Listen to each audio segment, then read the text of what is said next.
Farmers across the United States are once again, for the second time in the last week and a half, sounding the alarm bells about what is going to happen to them, to the prices of food, and to the supply of food in the United States if Donald Trump goes through with his plans of mass deportations.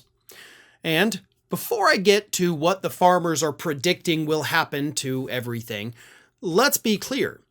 Donald Trump's threats of mass deportations are going to happen. He has made that abundantly clear just himself, but more importantly, so have his allies. So has Steve Bannon. So has Stephen Miller. So has Elon Musk and Vivek Ramaswamy.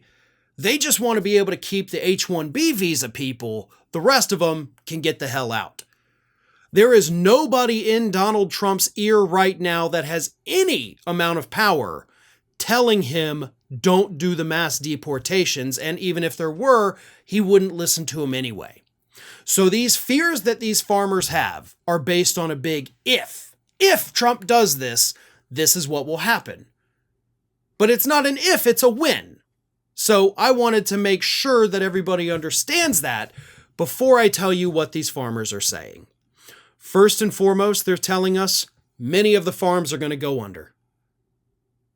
They will have fruits and vegetables dying in the fields because without these workers, they won't have anybody to tend to the farms.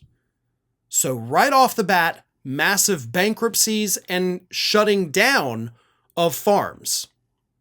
The few that do remain open will be able to produce less than they produce now. Which means two things. With less supply but demand staying the same, basic macroeconomics, the prices are going to go up.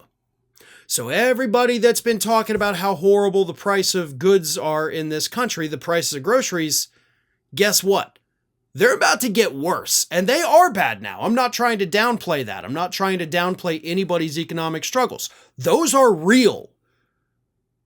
And they're about to get so much worse for you. The other thing, scarcity. Another basic economic principle. More demand than supply increases the price. The increase in price will reduce the number of people willing to purchase that good.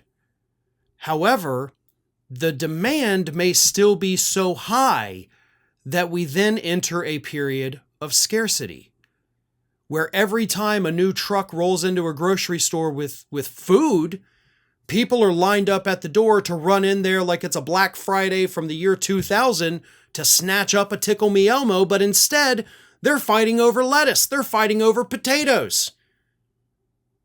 Again, this is not coming from me.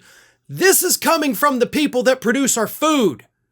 They're telling us that there will not be enough to go around anymore if and when Trump goes through with his mass deportation plans. So we will pay more for everything if you're even able to purchase it. We could see a real life food shortage in the United States. Think about that for a second, folks.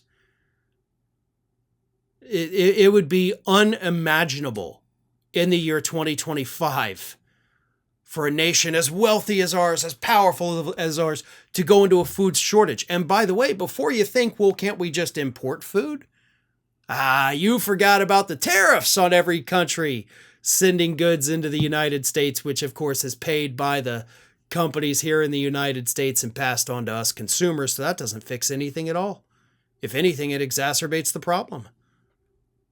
This is real, and this is what we're looking at. And by the way, something I wanted to point out about this report. You know where this report came from? It was actually a news video that was produced not here in the United States, but in France. This is what they're talking about overseas. A French network sent their French reporters to the United States to talk to the farmers. You know, something that our media here in the United States isn't doing. Probably because the news is so horrible. But if you want to get real news about what's actually happening in the United States, apparently you have to leave the United States in order to do that.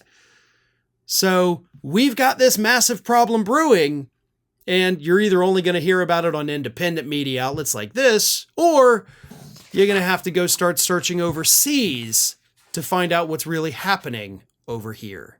Thanks for watching, everybody. And if you're not already, please subscribe to the channel. We got fresh content every day for you. And if you want to follow us across social media, make sure you check out all of the social links that we have posted in the description of this video.